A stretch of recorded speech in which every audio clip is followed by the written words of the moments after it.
I knew it was going to be a pleasure to be here with you, but really, all this delicious creativity and all this diverse music, it's really a treat to be here. And it's a treat to be here to be able to share some of the stories of Baha'u'llah. You know, if you go into the Nebi bookstore, in addition to the book, you'll see next to it a little bookmark. And it has a picture of the book, and it has a really nice passage of the words of Baha'u'llah. And on the back, it says, Baha'u'llah, he befriended the bereft, he enlightened the learned, he addressed the rulers of the world. How will he speak to you? When I was a college youth and I investigated the Baha'i faith, how I heard Baha'u'llah speak to me was through his prayers and that spirit, just like the spirit that we heard in the music today, those spirit in those prayers of Baha'u'llah and the writings were distinct. They had this majesty and humility that reminded me of the words of Christ or the words in the Old Testament, like the Song of Solomon. But I had another question when I was investigating, and that is, who is Baha'u'llah? You know, what did he live? What was his life like? How did he treat the people around him? How did he treat his family, his friends, his followers? How did he respond to his enemies? Because how a person makes these decisions and lives these lives, these episodes of his life, how he responds to all of these things in one's life, these are the measure of the person that I am trying to decide, is this a person that I can trust to give me guidance? You know, Rebecca Murphy, Counselor Murphy, brought up today that we have a lot of people out there, a lot of voices who are telling us what to do, and we internalize all of those voices often without even examining where they're coming from and who is saying them.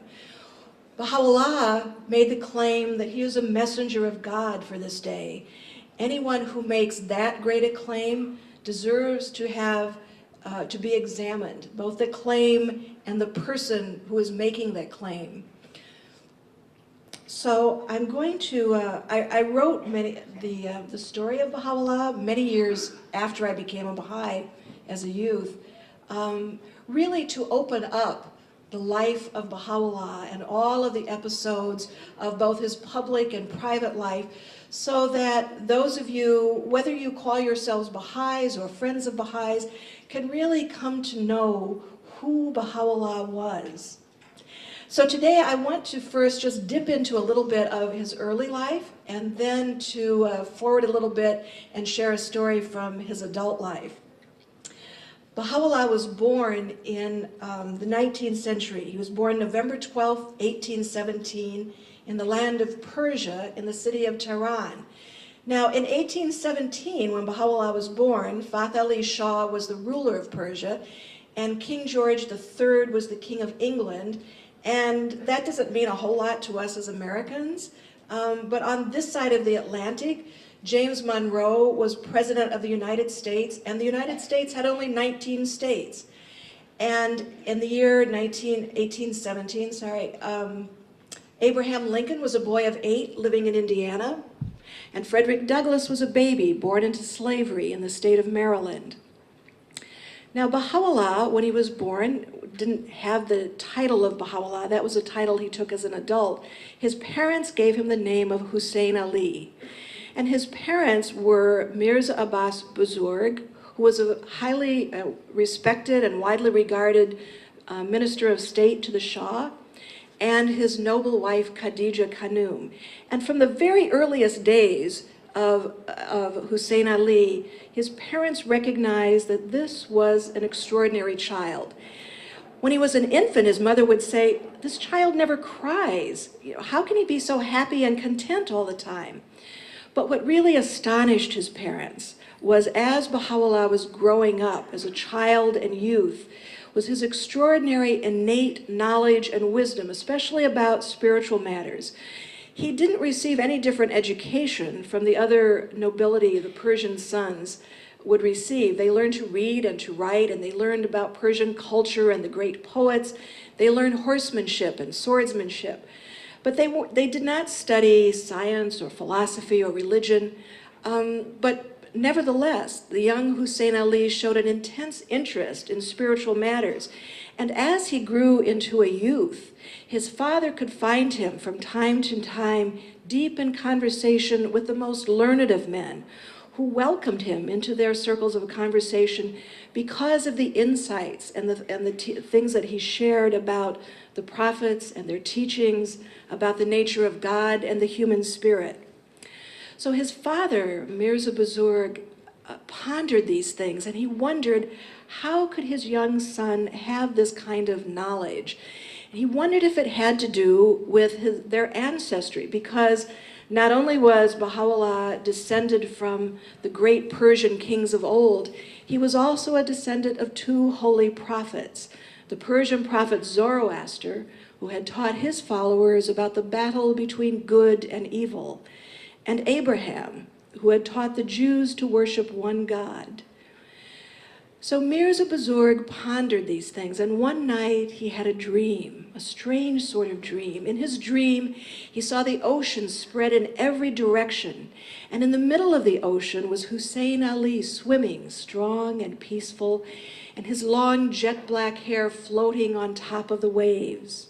His body seemed to glow with light and attracted fish from every direction. And as the fish gathered around them, each clung tightly to one of his hairs. But the fish did not bother Hussein Ali. He swam wherever he wished, while the fascinated fish swam with him. When he awoke, Mirza Buzurg remembered the dream clearly.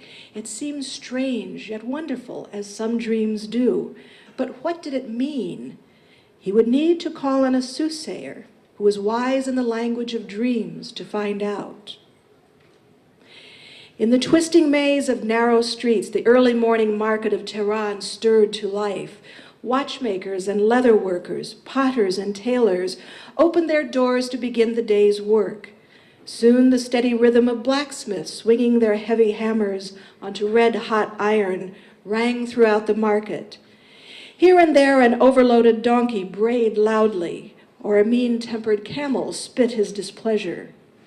Before long, loud-voiced merchants would bargain with their customers over piles of melons and mounds of fragrant spices. They would haggle over the prices of dates from the palm groves near the Persian Gulf and rice from the warm coast of the Caspian Sea. Already the smell of animals mingled with the more delicate scents of oranges and cinnamon, of hot tea and freshly baked bread. But today, Mirza Buzurg was not interested in the hustle and bustle of the outside world. His attention was turned to the world of dreams. Mirza Buzurg's dream about his extraordinary young son was a puzzle that he longed to unlock. He had summoned a soothsayer to his home for this purpose. When the soothsayer came, he listened closely to every detail of Mirza Buzurg's dream. Finding the truth of a dream could seem like winding through the maze of a marketplace, but the soothsayer was experienced in the language of dreams. Soon it was Mirza Buzurg's turn to listen as the soothsayer spoke. The ocean was the world, he explained. The fish that gathered around Hussein Ali were the peoples of the world. Hussein Ali would cause great confusion and turmoil amongst them, but no one could stop him or stand in his way. Single-handed and alone, the soothsayer promised, your son will achieve supreme ascendancy over the world of being. Wherever he may please, he will proceed unhindered. Not even the soothsayer could tell the exact path of events that would unfold Hussein Ali's future. But Mirza Buzurg's heart was deeply moved. The soothsayer's words confirmed his own thoughts about the boy who was wise beyond his years. The finest qualities of those kings and prophets who were their forebearers was reflected in the brilliance of his spirit. Now, more than ever, Mirza Buzurg was determined to protect and care for his beloved son. Everything that was his, wealth, position, and honor, he valued only for this purpose. Now I'm going to take you forward to what is the opening chapter in the story of Baha'u'llah. But at this time, Baha'u'llah is an adult. He has openly proclaimed that he is a messenger of God. He's been exiled from his homeland, from one city to another, and he is now in the prison city of Akka in the Holy Land, which was Palestine on the shores of the Mediterranean. This chapter is called Sheikh Mahmud's Secret Plan. Sheikh Mahmud walked north along the streets of Akka with a determined stride. A gentle sea breeze off the Mediterranean ruffled his white beard and his long black abba, but the sheikh was too angry to notice. The Persian government and the Ottoman Empire might be afraid to execute an enemy of Islam, but he, Sheikh Mahmud, was not. As the brick prison barracks came into view, Sheikh Mahmud clutched the cold metal dagger more tightly beneath his cloak. The task was simple and would surely please God. He would eliminate the heretic who dared to claim he was God's chosen messenger. "Tell the prisoner I wish to see him," Sheikh Mahmud told the guards at the prison gate. Although the prisoner was not allowed visitors, the guards obeyed, for the sheikh was a highly respected Muslim teacher and leader in Akka. The guards delivered the sheikh's message, but the prisoner answered calmly, "Tell him to cast away the weapon, and then he may come in." Sheikh Mahmud was startled when he heard the reply. How could the prisoner know about the dagger? It was still well hidden, and he had told no one of his plan. Puzzled and upset, the sheikh returned home.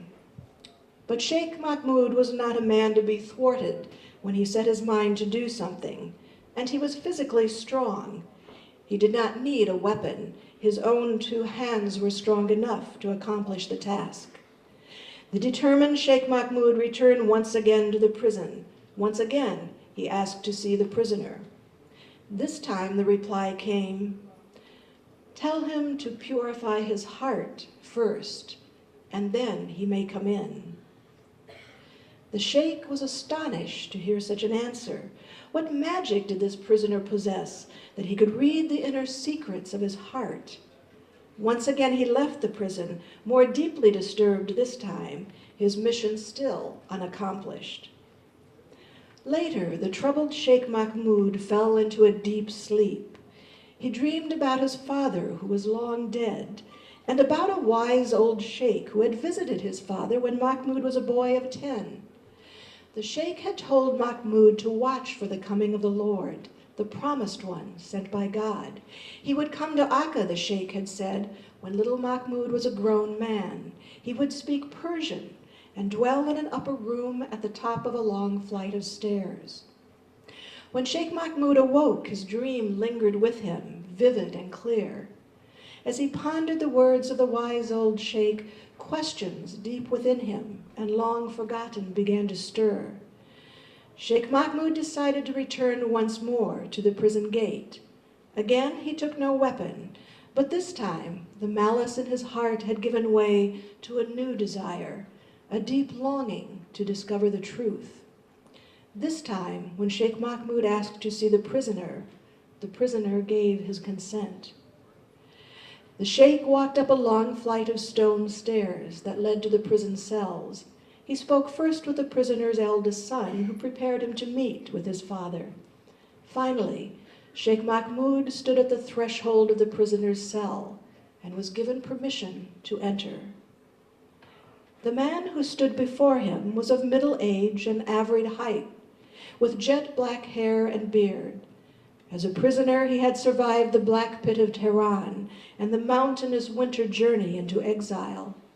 He had endured the torture of the bastinado, the soles of his feet beaten until they bled, and the weight of a 100-pound chain that left its scars upon his neck. He had faced down assassins and their guns in Baghdad, but his hand was no longer steady, and his writing wavered now from the poison that had been meant to end his life. Sheikh Mahmud did not know about all these things, but one thing he realized at once. This prisoner was not at all what he had imagined him to be.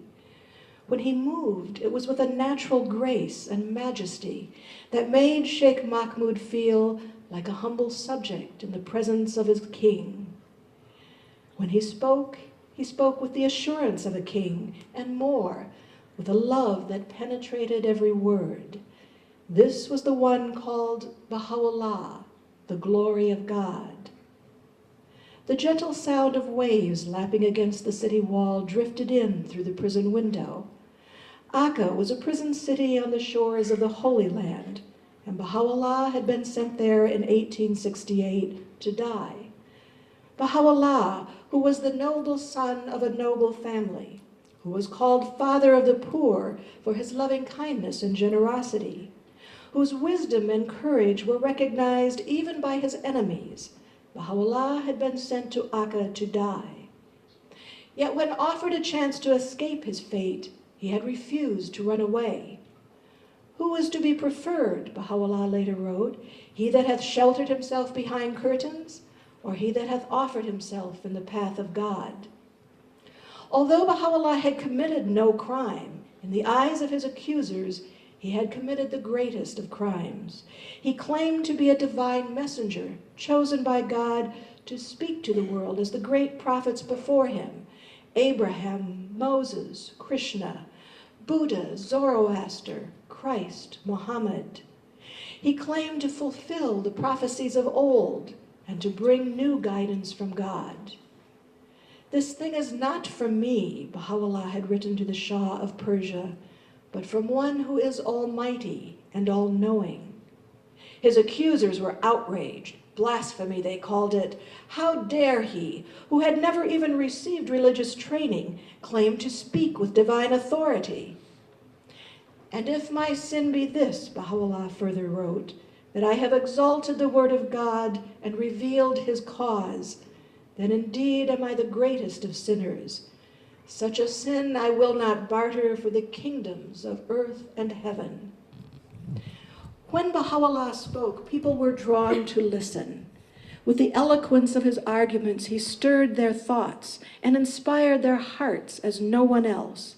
Many were convinced that he spoke the truth. Baha'u'llah's enemies could not bear it. They wanted his name, his life, and his cause erased from the face of the earth. In 1868, they used their sovereign powers to exile Baha'u'llah to Akka in Palestine, far from his Persian homeland. There he would surely die, they thought, disgraced and entirely forgotten.